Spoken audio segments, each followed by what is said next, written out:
구약성경 열왕기하 4장 1절에서 7절 말씀. 오늘 위기의 가정에서 기적의 가정으로 제목을 하는 말씀을 나눕니다. 지금 계절이 여름이죠. 여름이면 더위, 장마 이런 것들이 우리를 힘들게 합니다. 근데 거기에다가 또 코로나 때문에 더 힘든 시간을 우리가 보내고 있습니다. 그렇지만 우리는 잘 이기고 가야 될 줄 믿습니다. 그 이김은 또 하나님이 주시는 힘으로 우리 또 이기게 될 줄 믿습니다. 한국의 아버지들이 참 열심히 사는 곳에 모두가 인정을 합니다. 그런데 열심히 사는 곳에 익숙하지만 행복하게 사는 것은 참 서툴다고 얘기합니다. 아버지들의 열심 그만큼 중요하지만 가족들과 행복을 만들어가는 삶을 우리가 또 만들어갈 때 그 가정에 일어나는 문제들을 절반 이상 해결될 수 있다고 합니다. 열심히 일하고 사는 거 중요합니다. 하지만 그 속에서 또 행복하게 기쁘게 생활하는 것 또한 더 중요하다는 거예요. 그런 모습을 오늘 우리는 말씀을 통해서 더 깨달아 알 수 있는 겁니다. 오늘 말씀해 보면 엘리사 선지자가 그 생도의 과부에게 이제 기적을 베풀어 주시는 그런 일을 오늘 말씀에 나와요. 북왕국 이스라엘 여로보암이 통치하던 시절에 아람왕의 그 잦은 침입으로 인해서 나라가 점점 쇠퇴해지고 백성들이 좀 살기가 어려워졌어요. 그런 가운데 선지자 생도 한 명이 두 아들과 빚을 남긴 채 죽고 말았습니다. 과부가 된 생도의 아내는 빚쟁이들의 그 빚독촉을 받기 시작해요. 그래서 세주가 여인이 혼자 빚을 갚은 것을 못 갚을 것을 알고 이스라엘의 풍속대로 빚 대신에 두 아들을 데려가겠다 이렇게 얘기해요. 그래서 과부는 두 아들을 뺏길 위기에 놓입니다. 그러자 조급해진 과부는 어떻게 할지 고민하다가 엘리사를 찾아가서 도움을 간청하였어요. 엘리사가 과부에게 묻습니다. 내 집에 있는 것이 무엇이냐? 내게 구하라. 과부는 집에 한 병의 기름 외에는 아무것도 없습니다. 그러자 엘리사는 너는 밖에 나가서 모든 이웃에게 그릇을 빌리되 조금 빌리지 말라. 그래서 그릇을 많이 빌려오라고 했어요. 과부가 그 그릇을 빌려오자 엘리사는 이제 한 병의 기름을 그 그릇에 부으라고 해요. 과부는 엘리사가 시키는 대로 문을 닫고 빈 그릇에 기름을 부었어요. 기름이 계속 나와서 이제 빌려온 그릇이 다 차고 넘쳤어요. 과부가 아들에게 묻습니다. 그릇이 없느냐? 네, 그릇이 더 이상 없습니다. 그럴 때 기름이 그쳤어요. 그리고 엘리사는 그 과부에게 기름을 팔아서 이제 빚을 갚고 두 아들과 함께 생계를 유지하라. 오늘 읽은 말씀이 바로 요지입니다. 우리가 먼저 한번 생각해 봐야 될 것이 오늘 남편을 잃은 젊은 여인의 그 아픔을 먼저 생각해 봐야 돼요. 상처받은 사람의 마음을 이해하기 시작할 때 치유의 역사가 일어나는 겁니다. 갑작스럽게 남편을 사별하고 두 아들을 키우는 여인의 마음을 이해할 때 그 치유의 역사가 일어나는 거예요. 여기 여인이 받은 상처는요, 어떤 사람보다도 마음속 깊이 자리 잡은 상처입니다. 사랑하는 사람을 준비 없이 갑작스럽게 떠내보낼 때 그 사람 상처는 더 깊이 자리 잡는다고 해요. 전혀 예견되지 못한 상실입니다. 사랑하는 사람이 일정 기간 투병하다가 세상을 보내는 것도 상처가 깊이 남게 돼요. 그러나 떠나보내는 준비 과정이 있었기에 갑작스럽게 떠나보내는 것보다는 상처가 조금 덜 남는다고 합니다. 또한 자신의 힘으로 어떻게 해볼 수가 없다는 거예요. 그렇기 때문에 더 그 상처가 크다는 거예요. 오늘 여기 남편의 죽음 앞에 아무것도 할 수 없는 자신의 무력함을 느꼈을 겁니다. 할 수 있는 건 뭐예요? 남편의 죽음 앞에서 남겨진 자식을 부여안고 우는 일밖에 없었어요. 또한 이 여인에게 있어서 남편의 죽음은 다시 회복할 수 없는 겁니다. 일시적인 것이 아니라 영구적인 거예요. 다시 회복이 불가능한 영구적인 상처, 마음을 더 아프게 만든다는 거죠. 그러나 믿는 사람에게 제일 힘든 상처는 하나님의 뜻을 이해했을 때 밀려오는 상처라는 겁니다. 오늘 말씀에서 남편은 선지생도예요. 요즘으로 얘기하면 하나님 일을 하겠다고 신학교에 간 신학생입니다. 하나님을 잘 믿었을 거예요. 그런데 갑작스럽게 일찍 죽었다. 이런 경우 하나님의 뜻을 이해할 수가 없어서 상처가 더 크게 다가오는 거죠. 하나님을 믿지 않는 사람들도 세상에서 잘 되고 오래 살기까지 합니다. 그런데 하나님을 잘 믿는 사람들에게 닥치는 불행을 보면서 하나님의 뜻을 이해하기 힘들어서 아픔을 겪는 경우가 많이 있다. 상처 입은 성도들에게 너무 쉽게 교훈적으로, 교리적으로 위로한다고 해서는 안 되는 겁니다. 뭐 기도해야 된다, 하나님을 의지해야 된다, 이런 말들은요, 상처 입은 사람들도 너무나 잘 알고 있는 내용들입니다. 상처 입은 사람들을 위로하는 것이 아니라 신앙의 이름으로 다시 한번 정죄할 수 있기 때문에 정말 아픔과 고통 중에 있는 사람들에게 조심해야 된다. 남편을 갑작스럽게 떠내보내고 두 아들을 양육하는 이 상처받은 여인에게 그래도 할 수 있는 위로는 주님이 함께 하신다는 겁니다. 상처받은 여인이 두 여인을 부둥켜 안고 울고 있을 때 하나님도 그 여인과 함께 자녀들을 부둥켜 안고 울고 계신다는 거예요. 이렇게 우리 삶에는요, 많은 문제가 쉼없이 다가옵니다. 그래서 고통과 아픔을 당하고 상처가 치료되기 쉽지가 않아요. 오늘 우리가 읽은 말씀에서 인생의 무엇이 문제인가를 우리는 여기서 발견할 수가 있어요. 첫 번째는 인생은 죽음의 문제입니다. 여기 여인의 남편이 죽었어요. 가정 기둥을 이룬 겁니다. 그 남편의 죽음은요, 가족 전체의 죽음과도 같은 충격적인 사건이에요. 걷잡을 수 없는 슬픔이고 환난이 아닐 수 없다. 이 여인은 이제 마음을 의지할 곳이 없습니다. 육신의 생활도 결정적인 어려움을 오게 돼 있어요. 그러니까 인생은 이 죽음 앞에 슬퍼하며 떨고 있는 거예요. 갑자기 다가오는 환난이 곧 죽음이며 청하지 않는 것이 다가오는 게 죽음이다. 근데 이 죽음의 문제는 믿음이 아니면 해결할 수가 없는 문제입니다. 그 어느 것으로도 해결할 수가 없어요. 또 여기 문제는 뭐 예나 지금이나 물질의 문제입니다. 여인은요, 남편을 잃은 슬픔이 없어지기 전에 체주로 와서 빚을 갚으라는 거예요. 그러니까 남편이 생계를 위해 빚진 겁니다. 농내 문제, 쓰는 문제, 물질 문제, 이거는요, 사람에게 언제나 공존하는 거예요. 의식주 문제는 가장 실질적인 바로 문제고, 의식주 문제는 결국은 물질의 문제라는 거예요. 물질 때문에 많은 시험을 받은 사람이 있고, 또 물질 때문에 또 시험에 넘어진 자도 참 많이 있습니다. 민수기 22장에 보면 발람 선지자가 나와요. 그가 모압의 금덩어리를 거절하지 못합니다. 그래서 타락의 길로 가는 선지자입니다. 여호수아에 나오는 아간도 그 금과 은을 탐하다가 넘어집니다. 아호방도 나봇의 포도원을 탐하다가 큰 죄를 저질러요. 가룟 유다도 물질을 탐하다가 주님을 배반합니다. 그러니까 가난한 사람은 금빛으로 인하여 물질에 시험에 들기도 하고, 또한 부하고 넉넉한 사람은 가지고 있는 물질 때문에 시험에 들어 넘어지기도 합니다. 그러니까 물질은 인생에 있어서 중요한 간식거리가 아닐 수 없어요. 여러분, 돈 버는 거 중요합니다. 하지만 쓰는 것도 중요하다는 거예요. 그래서 감리교 창시자 웨슬리 목사님이 돈을 힘껏 벌으라고 했어요. 그리고 저축하라. 그리고 하나님 눈에 써라. 그랬어요. 우리 삶의 돈 문제가 끊임없어요. 또 하나는 뭐예요? 자녀 문제입니다. 오늘 채주는요, 빚을 못 갚을 때 두 아들을 데려가겠다는 거예요. 그러니까 부모의 마음이 어떻겠어요? 견딜 수 없는 고통입니다. 오늘날도 자녀 때문에 웃기도 하지만 울기도 해요. 자녀 때문에 고통을 당하고 아파하는 성도들 많이 있습니다.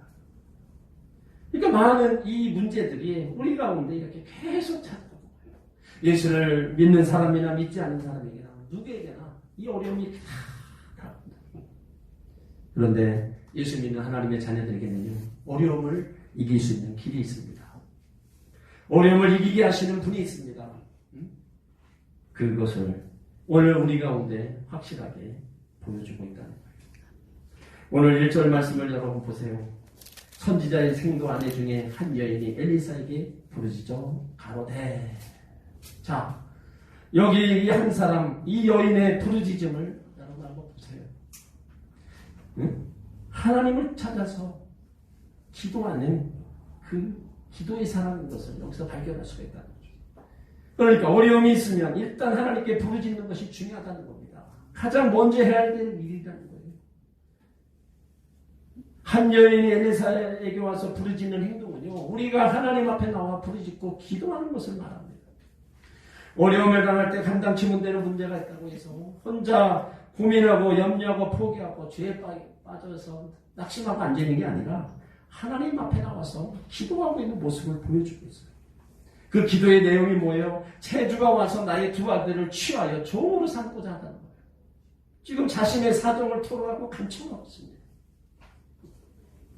우리가 하나님 앞에 나와서 우리가 이렇게 가지고 나온 문제들, 고민들, 고통들을 내려놓고 기도한다는 거.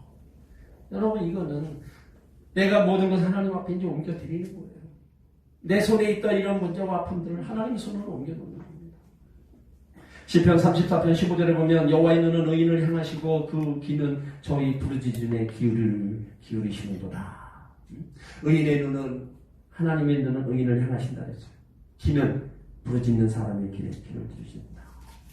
우리가 하나님의 귀를 오바다 할지라도 부르짖고 기도하면 말씀에 기록된 대로 귀를 기울여 주십니다.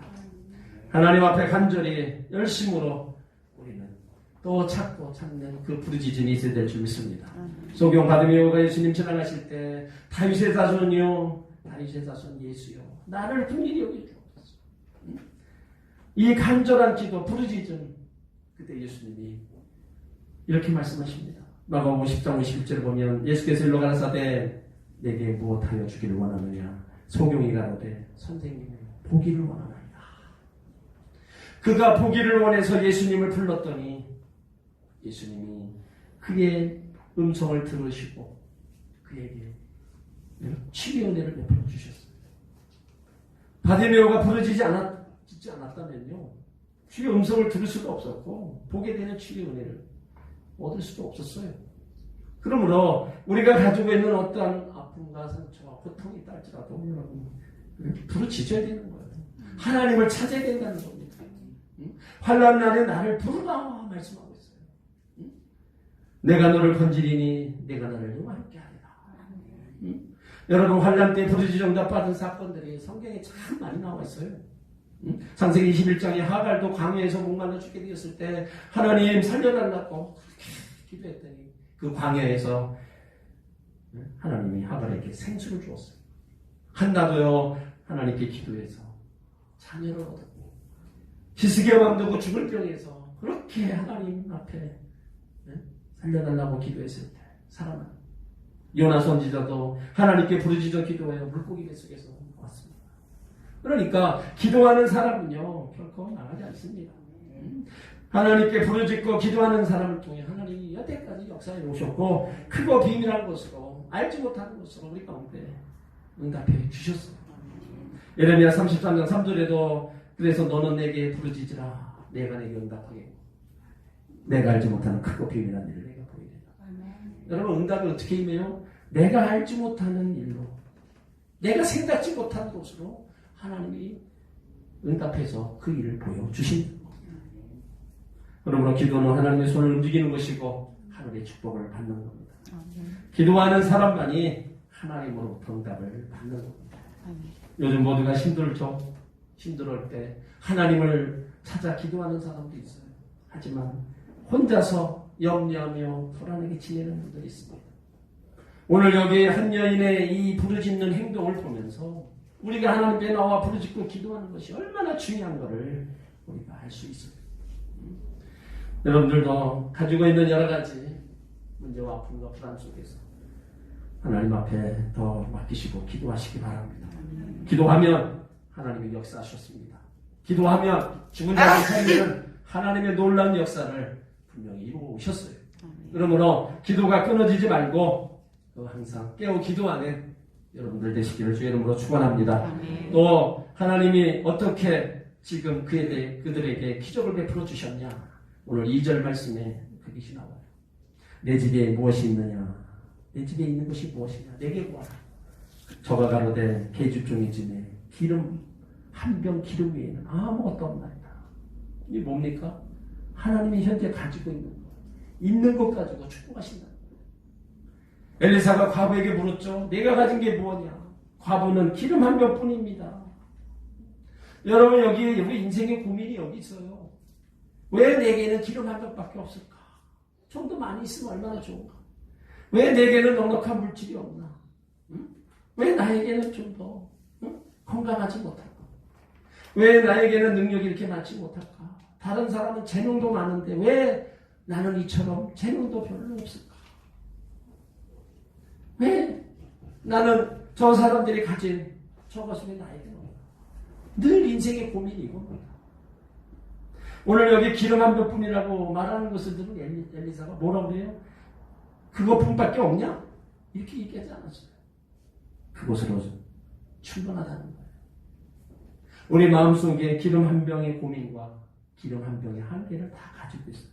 그런데 예수님께서 우리 가운데 말씀하십니다. 그 기름 한 병으로 충분하다는 거예요. 왜 그러실까요? 하나님은 없는 것을 통해 역사하는 게 아닙니다. 있는 것을 통해 역사하십니다. 이 여인은요, 집에 기름 한 병밖에 없었어요. 그 기름이 뭡니까? 향료, 감람류입니다. 이 감람류는요, 식품에도 쓰고요, 등불을 켤 때도 쓰고, 제사 지낼 때 썼어요. 의약품, 화장품, 일상생활에 다 필요한 겁니다. 그러니까 기름 한 병 정도는 어느 가정이고 다 있는 거예요.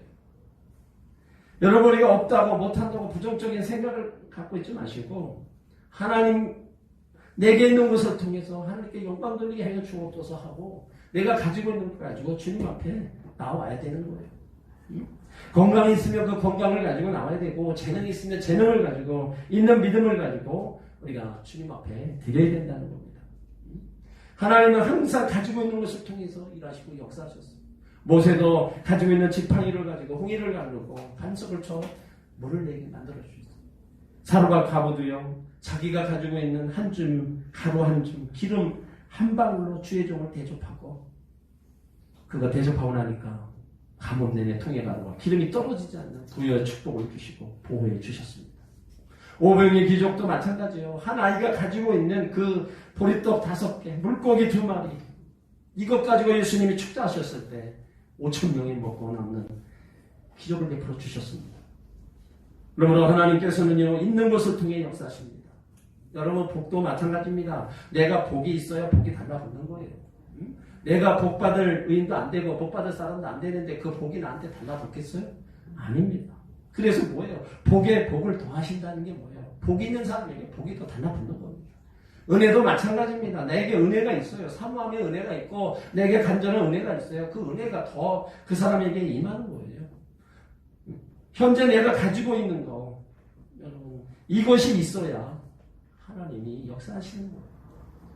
그러므로 우리는 내가 가지고 있는 것, 이것을 하나님 앞에 내어놓으시기 바랍니다. 하나님 그것 가지고 분명히 일하신다는 거예요. 오늘 그 일하심의 역사가 이제 3절에부터 쭉 나옵니다. 3절을 보면은 가로되 너는 밖에 나가서 모든 이웃에게 그릇을 빌라. 빈 그릇을 빌되 조금 빌지 말고. 자, 하나님이 그릇을 준비하라고 말씀하고 있어요. 기름은 한 병으로 충분했습니다. 근데 그릇을 많이 있어야 되죠. 많이 준비할수록 더 많은 것이 기름에 뭐예요? 기름으로 채울 수 있습니다. 하나님 앞에 축복을 받으려면, 그러면 우리가 그릇을 준비해야 되는데, 어떤 그릇을 준비해야 되나? 우리는 깨끗한 그릇을 준비해야 된다. 사람에게는요, 마음의 그릇이 있습니다. 마음의 그릇이 크냐, 작으냐. 마음의 그릇이 깨끗하냐, 깨끗지 아니하냐. 믿음의 사람에게도 믿음의 그릇이 있어요. 믿음의 그릇이 크냐, 작으냐. 믿음의 그릇이 깨끗하냐, 깨끗하지 않냐. 그릇이 더러우면 기름을 담을 수 없습니다. 여러분, 깨끗한 그릇이 되시길 바랍니다. 내가 더러우면요, 하나님의 은혜를 담을 수 없어요. 그래서 성경에서 다 복받고 은혜 받은 사람들 보면 다 깨끗한 그릇을 수리한 사람들이었어요. 요셉도 그랬고요, 다니엘도 그랬습니다. 다 깨끗한 그릇이 되니까 그곳에 하나님의 은혜가 임하고 축복이 임하고 귀하게 쓰임받은 겁니다. 더러우면 은혜를 받지 못하는 거예요. 쓰임받지도 못합니다. 우리는요, 무엇보다도 귀한 그릇임을 우리가 알아야 돼요. 예수 그리스도의 피로 값주고 산 귀한 그릇입니다. 우리 안에 예수의 생명이 있고 우리 안에 성령이 계시기 때문에 우리는 그 누구보다도 귀하고 존귀한 주의 백성들입니다. 그렇다면 우리는 더 깨끗하기를 힘쓰고 애써야 된다는 거예요. 내 안에 예수님이 계시고 내 안에 성령님이 계시는데 성령이 자꾸 더러움으로 가득 채워보세요. 여기에 그 어떤 은혜와 어떤 축복도 임하지 할 수 없는 겁니다. 그러므로 우리는 더 깨끗한 그릇으로 우리가 주님이 주실 그 은혜를 받을 준비를 해야 된다는 겁니다. 그 다음에 순종의 그릇을 준비해야 된다는 거예요. 오늘 이 여인은요, 이해되지가 않았어요. 그런데도 하나님의 뜻인 줄 믿고 믿음으로 순종의 그릇을 준비합니다. 이 순종으로 행했던 일들이 가나 혼인잔치에서도 나와요. 항아리에 물을 채우라. 도저히 이해가 안 가지만 그래도 그 말씀에 순종해서 물을 채웠을 때 거기에서 포도주가 되는 이런 기적들이 일어나요. 이게 순종의 삶이라는 것은 내 생각하고 전혀 다른 겁니다. 인간은 안 된다고 얘기했지만 하나님은 거기에서 일하심을 보여주시는 거예요. 그러므로 하나님 앞에 우리가 매사에 순종의 아름다운 모습은 하나님이 주시는 그 은혜와 복을 우리가 받아들이시는 귀한 계기가 된다는 거죠. 또한 사랑과 선행의 그릇을 준비하라는 거예요. 할 수만 있다면 남에게 사랑을 많이 베풀어 놓아야 돼요. 그래야 나도 사랑받습니다. 힘든 대로 거두는 거예요. 남이 어려울 때 사랑을 베풀어야 내가 어려울 때 도와줄 사람이 있는 겁니다. 그리고 할 수만 있는 대로 우리는 많은 그릇을 준비해요. 오늘 이 여인은 이 준비한 그릇이 그 그릇만큼 기름이 다 채워졌다 그랬어요. 더 준비했다면 더 많은 기름을 얻을 수 있었을 겁니다. 그러므로 우리가 뭐든 할 수 있는 한 많은 그릇을 준비해야 되는데 여러분 기도의 그릇도 우리가 많이 준비해야 돼요. 전도의 그릇도 많이 준비해야 되고요. 헌신의 그릇, 봉사의 그릇도 많이 준비해야 돼요. 사랑의 그릇도 많이 준비해야 돼요. 준비하면 하나님이 역사하십니다. 갈릴리 바다에서 베드로가 밤새도록 수고하여 한 마리도 고기를 잡지 못했을 때 예수님께서 고기를 다 잡아주신 게 아닙니다. 고기를 잡기 위해서 그물을 내리라고 얘기를 했어요. 그물을 물속에 내린 것은 베드로가 한 일이에요. 고기를 그물 안에 잡히게 하는 것은 바로 예수님이 하신 겁니다. 준비하니까 그 다음은 예수님이 역사하신 겁니다. 이렇게 그래서 준비하고 믿고 순종하는 곳에 어떤 일이 일어나요? 이제 기적 같은 일이 벌어져요. 여러분 오늘 5절 6절을 우리 다 함께 읽겠습니다. 여인이 물러가서 두 아들과 함께 문을 닫은 후에 저희는 그릇을 그에게로 가져오고 그는 부었더니 그릇에 다 찬지라. 여인이 아들에게 이르되 또 그릇을 내게로 가져오라. 아들이 가로되 다른 그릇이 없나이다 하니 기름이 곧 그쳤더라. 자, 여인이 두 아들과 함께 이제 그릇을 가져와서 집안에 들어가서 기름을 붓기 시작합니다. 붓기 다 붓고 마지막 그릇까지 다 붓고 나니까 기름이 그쳤다. 기름이 그쳤다. 빈 그릇이 준비되었어요. 문을 닫았어요. 준비된 그릇이 다 찰 때까지 기름이 마르지 않았어요. 기름이 없다 하니까 더 이상 나오지 않았다. 준비된 그릇에 다 채워졌다.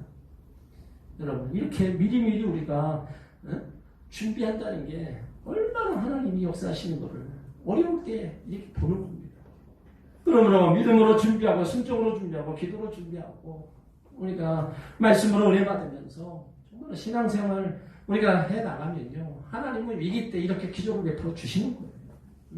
근데 아무리 마음으로 원해도 준비하지도 않고 또 아무 준비 없이 우리가 살아가면 뭐예요? 받지도 못하고 쓰임 받지도 못하고 아무리 문제가 심하고 어려워도 우리가 믿음의 그릇을 잘 준비하면 이와 같은 하나님의 역사가 우리 가운데 약속되어 있는 겁니다. 시편 112편 1절로 3절을 보면 할렐루야 여호와를 경외하며 그 계명을 크게 즐거워하는 자는 복이 있도다. 부요와 재물이 그 집에 있으며 그 의가 영원히 있으리로다. 이런 약속의 말씀은 어제나 오늘이나 동일하십니다. 그럼 우리가 해야 될 일이 에베소서 4장 26절에 24절에 우리 주 예수 그리스도를 변함없이 사랑하는 모든 자에게 은혜가 있을지어다. 예수 그리스도를 변함없이 사랑하는 모든 자에게 은혜가 있다는 겁니다. 여러분 우리가 하나님을 변함없이 예수님을 변함없이 사랑한다. 내 형편고 사랑하고 좋을 때만 사랑하고 이게 아니라는 거예요. 어떤 상황이고 변함없이 하나님을 사랑하는 자들에게 은혜가 있다는 겁니다. 이것이 믿음으로 사는 삶의 신비를 보여주는 거예요. 하나님 외에 모든 의지했던 모든 것들을 이제 우리는 하나님을 위해서 포기할 거 포기하고 전적으로 하나님을 믿고 의지하며 나가면 하나님의 채우심의 역사를 볼 수 있다는 겁니다. 그릇은 있지만 왜 채우지 못하냐? 하나님 외에 다른 것을 의지하고 바라보기 때문에 채워지지. 세상으로 향하는 문을 우리는 닫아야 됩니다. 그래서 온전히 하늘을 향해 우리가 열고 하나님을 전심으로 찾고 하나님을 앞장세우고 나가면 하나님은 능히 채우신다는 거예요. 시편 81편 10절에도 내 입을 넓게 열라 내가 채우리라. 여는 건 우리가 여는 겁니다. 하나님이 열어주신 게 아니에요. 내가 입을 열어서 구하고 찾고 두들게 채우시는 분은 하나님이시라는 거예요. 그러므로 영적으로 육적으로 간절한 소원을 가지고 더 큰 것을 보여요. 입을 넓게 열고 하나님 앞에 구해야 된다는 거예요. 오늘 여인이 빌려온 그릇이 모두 몇 개 있는지를 몰라요. 30개였으면 30개 그릇이 채워졌을 거고 100개였으면 100개가 다 찼을 겁니다. 그 그릇이 만약에 10,000개였으면 10,000개까지도 다 찼을 거예요. 응? 하나님께서 그릇을 준비한 건 뭐예요? 그릇을 준비한 것만큼 다 하나님 채워주셨어요. 엄청난 일입니다. 하나님만이 하실 수 있는. 여인이 엘리사에게 가서 기름 찬 것을 말하자 이제 엘리사가 얘기합니다. 오늘 7절에 보세요. 여인이 하나님의 사람에게 나가 고한데 저가 가로되 너는 가서 기름을 팔아 빚을 갚고 남은 것으로 너와 두 아들이 생활하라. 응? 여러분 이런 역사가 이루어지기 전에 이 여인의 삶은 어땠어요? 빚으로 인해서 아들을 빼앗길 수밖에 없는 그런 상황이었어요. 그런데 이제 어떻게 됐어요? 거기에서도 자유함을 얻고 이후 생활까지도 다 해결돼요. 책임지시는 하나님의 놀라운 능력을 넉넉하고 풍성한 그 손길을 여기서 보여주셨습니다. 빚은 뭐였어요? 이제 과거 문제예요. 채권자가 찾아온 것은 현재 문제고 생활비는 미래 문제입니다. 그런데 모두 해결됐습니다. 과거도 현재도 미래도 다 하나님 책임져 주십니다. 우리 영과 구하는 것이나 생각하는 것보다 늘 넘치도록 주시는 하나님이시라는 겁니다. 이 가정의 위기 한순간에 기적을 받고 주셨습니다. 여러분의 가정도 이런 기적이 일어나기를 축원합니다. 자녀 문제도 물질 문제도 어떤 문제든 하나님께서 놀랍게 해결해 주시는 그 기적이 이어지기를 주의 이름으로 축원합니다. 우리에게는요 이런 놀라운 은혜가 가능합니다. 여러분 아무것도 없다고 말하지 마세요. 요즘같이 힘들다고 또 어려워 죽겠다 난리 이렇게 얘기하지 마세요. 우리 가운데 누가 있어요? 예수님이 계시잖아요. 응? 왜 예수님이 계신데 왜 아무것도 없다 나는 혼자다 왜 그런 얘기를 하세요? 예수님이 산자의 예수님이에요. 예수님 우리와 살아계셔서 우리와 같이 계시잖아요. 그 예수님을 찾으시기 바랍니다. 우리가 할 수 있는 것이 있어요. 우리가 가지고 있는 게 있습니다. 그것을 통해 놀라운 하나님의 은혜가 임할 것을 기대하시기 바랍니다. 오늘 하나님께서 엘리사를 통해서 어려운 가정에 기적을 베풀어 주셨어요. 그런데 왜 성경은 이 기적적인 사건을 우리 가운데 소개하고 있습니까? 엘리사를 통하여 하나님의 능력을 우리 가운데 알게 하기 위함입니다. 하나님의 능력이 이처럼 다양하고 또 엄청나다는 것을 성경이 우리를 보여주고 있는 거예요. 또 중요한 진리는 오늘을 살아가는 성도들에게 하나님의 기적은 지금도 일어나고 있음을 보여주기 위함입니다. 구약시대 때만 그런 하나님이 아니라는 거예요. 지금도 똑같이 죽은 자를 살리시고 없는 것을 있는 것 같이 하나님, 그 하나님이 지금도 우리와 같이 계시다는 걸 보여주는 겁니다.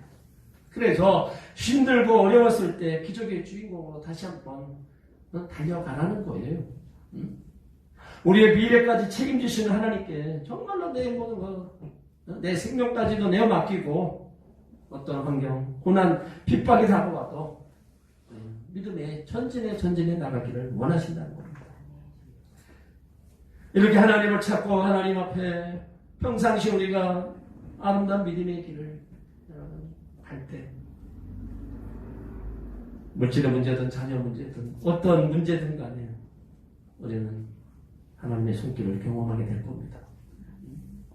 여러분의 개인의 위기, 가정의 위기, 사업의 위기를 여러분 그냥 그것이 왔을 때 그냥 뭐 아픔으로만 상처로만 생각하지 말고요. 그런 아픔 속에서 살아계신 하나님을 찾고 그 하나님 앞에 여러분 한 발짝 더 가시기 바랍니다. 그 하나님은 지금도 살아계셔서 그 위기를 기적으로 회복시키시는 하나님이십니다. 그 하나님 멀리 계신 게 아닙니다. 항상 이와 같이 계신다고 해서 자꾸 내가 그 하나님을 멀리하고 그 하나님을 밀쳐내고 그 하나님의 도우심을 내가 구하지 않기 때문에 하나님은 지금도 기름으로 그 그릇에 채우시기를 원하는데 그 하나님을 인정하지 않고 멀리하니까 자꾸 그 그릇에 메말라가는 거. 인생이 메말라가고 삶이 메말라가고 이런 삶이 우리 가운데 다가옵니다. 우리 하나님은 그 사랑하는 백성들을 정말로 있는 거 또 마실 거 먹을 거 다 아시는 하나님. 그래서 그 하나님을 온전히 찾고 믿고 나가는 사람들에게 하나님이 더하시는 은혜는요 예전이나 지금이나 변함없이 동일하십니다. 오늘 엘리사를 통해서 이 위기의 가정에 정말로 먹고 살기가 막막했던 이 가정 결국은 하나님이 그 가정의 문제를 해결해 주셨습니다. 자기 힘으로는 도저히 할 수 없는 그런 환경이었는데 결국은 하나님이 역사하셨고 하나님이 기적을 베풀어 주셔서 이들의 현재 문제와 앞으로 문제까지도 다 하나님이 책임져 주셨어요. 이런 하나님을 믿으시기 바랍니다. 이런 하나님을 더 찾고 함께 가시기 바랍니다.